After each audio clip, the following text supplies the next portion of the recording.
A Procuradoria-Geral da República concluiu que Lula e Gleisi Hoffmann não cometeram crime ao acusarem Jair Bolsonaro de genocida durante a campanha eleitoral no ano passado. Na época, o então ministro da Justiça e Segurança Pública, Anderson Torres, pediu que a Polícia Federal abrisse inquérito por crime contra a honra. Vamos ver os vídeos. Vocês não podem acreditar em fantasia. Não dá, nessas alturas do campeonato, a gente acreditar em bondade desse genocida que não teve coragem sequer de colocar a vacina no momento em que a ciência determinava que tinha vacina. Eu fui para a França e fui recebido pelo presidente da França. Eu fui para a Espanha e fui recebido pelo presidente da Espanha. Esse genocida que governa esse país não é recebido por ninguém. Não é recebido por ninguém. E ninguém vem visitar esse país. Gleisi Hoffmann responsabilizou Bolsonaro pela morte de um petista em Mato Grosso durante uma briga com o eleitor do ex-presidente Bolsonaro. Gleisi escreveu no Twitter, abre aspas, "Há um dia de completar 2 meses do assassinato de Marcelo Arruda, do PT, por um bolsonarista, outro bolsonarista assassinou com facadas um apoiador do Lula no Mato Grosso. O comando de violência que dá Bolsonaro para extirpar Lula e os petistas leva a isso. O assassino é você, Bolsonaro", fecha aspas. Aí está um tweet de Gleisi Hoffmann, de 9 de setembro de 2022. E aí, Fabi, como é que você avalia essa manifestação da Procuradoria-Geral da República que pede o arquivamento dessa ação contra Jair Bolsonaro? Só posso pensar que estão querendo ser reconduzida ao cargo, não tem outra explicação, porque é com certeza aí uma afronta contra a honra, né? Cadê a comprovação de crime quando você imputa falsamente a honra de alguém um crime? Isso é crime. E então estão dizendo que o presidente Bolsonaro não tem honra a ser defendida? Um grande absurdo. Então, genocídio não teve nem eira nem beira de acontecer.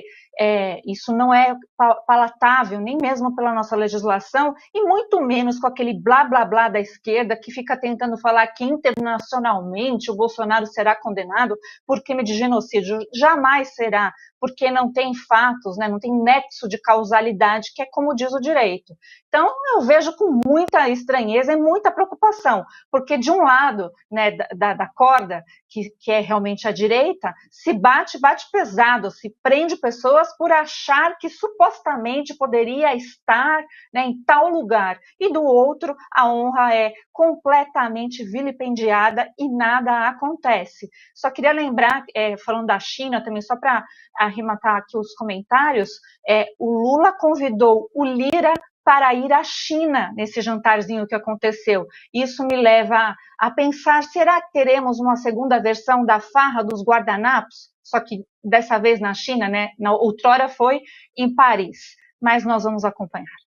Vamos acompanhar de perto, diga lá, Augusto. Lembrar, enquanto isso, a gente não podia, me ajuda aqui, Ana, nós não podíamos dizer que o Lula era, né, amigo de ditadores, ladrão, ex-presidiário, que mais que era? Eram 5, né? Descondenado. Descondenado, esse chefe de quadrilha.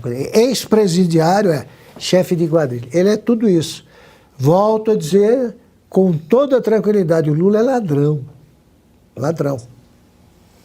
Silvio, só para adicionar aqui uma informação que a vice-procuradora-geral da República, Lindora Araújo, ela defendeu então o arquivamento dessa investigação contra Jair Bolsonaro e ela entendeu que não há crime, porque as declarações foram feitas durante campanha e claramente são palavras que tinham conotação político-eleitoral e não político-penal.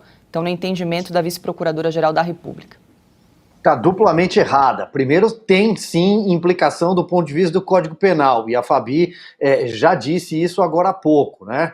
Agora, o Augusto também complementou com a outra parte. Então, se tudo estava debaixo do âmbito da eleição, da blindagem eleitoral, então poderíamos chamar o Lula pelo que ele é, e fomos proibidos judicialmente de chamá-lo de determinados nomes. 5, já bem listados. Agora, eu quero chamar a atenção para um outro detalhe aí.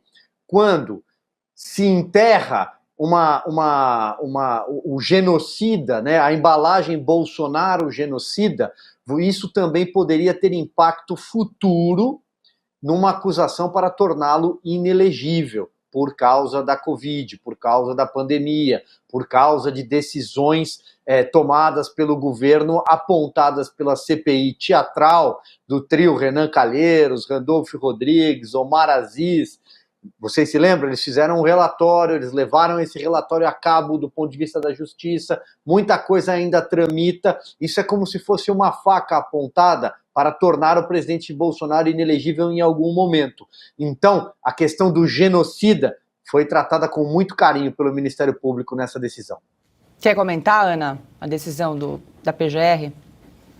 Não, eu estou aqui aplaudindo, eu vou passar para a Fabi, mas eu estou aplaudindo o Silvio exatamente porque, é claro, se estamos debaixo do guarda-chuva da campanha eleitoral, e aí isso pode, o Lula pôde falar isso do Bolsonaro, por que nós fomos censurados então? Nós não estávamos fazendo análises da campanha eleitoral? Por que nós fomos censurados?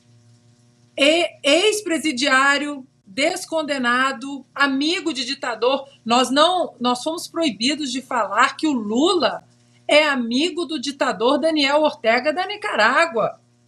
Ou seja, nós sabemos, está cada dia mais claro que as medidas para o Lula em relação até um futuro, como o Silvio muito bem colocou, até um futuro de elegibilidade vai ser muito diferente do caminho do presidente Bolsonaro. E eu acredito que vão tentar, de qualquer maneira, caçar essa identidade política do presidente Bolsonaro para que ele não possa concorrer mais. Ele incomoda, tanto que até hoje o Lula só fala dele.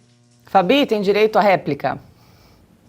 Não, eu só queria acrescentar uma informação. Se a Lindoura, que é a vice-procuradora-geral, ela pensa da forma que ela formalizou, no mínimo ela deveria remeter, então, os autos para o Tribunal Eleitoral, para o Ministério Público Eleitoral, para ele, então, averiguar se se trata de crime eleitoral, porque não tem isso, você vilipendiar a honra de alguém e ficar, né, nessa anuência aí, e é bem contrária à tal da pacificação do Brasil. Se você permite que um lado continue imputando falsamente crimes e não pode ser apurado penalmente e muito menos eleitoralmente, o que será de nós, né? Então, eu queria só deixar esse adendo, essa dica.